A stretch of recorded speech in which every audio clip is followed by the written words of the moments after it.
তিস্তার পানি বন্টন চুক্তি নিয়ে ভারতের সঙ্গে আলোচনা করা হবে বলে জানিয়েছেন প্রধান উপদেষ্টা ডক্টর মোহাম্মদ ইউনূস। গতকাল বৃহস্পতিবার ভারতীয় সংবাদ সংস্থা পিটিআইকে দেওয়া এক সাক্ষাৎকারে কথা বলেন তিনি। ডক্টর ইউনূস বলেন, আন্তর্জাতিক নিয়ম মেনে এই বিষয়ে সমাধান করতে হবে। এক্ষেত্রে ভাটির দেশগুলোর কিছু নির্দিষ্ট অধিকার রয়েছে এবং আমরা সেই অধিকার চাই। ঢাকায় নিজ সরকারি বাসভবনে পিটিআইয়ের সঙ্গে সাক্ষাৎকালে নোবেল বিজয়ী অধ্যাপক ডক্টর ইউনূস এসব কথা বলেন।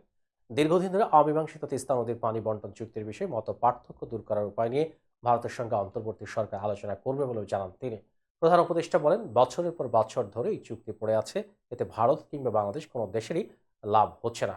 সাক্ষাৎকারে ডক্টর ইউনূস বলেন, পানি বন্টনের বিষয়টি নিয়ে বসে থাকায় কোনো কাজে আসছে না।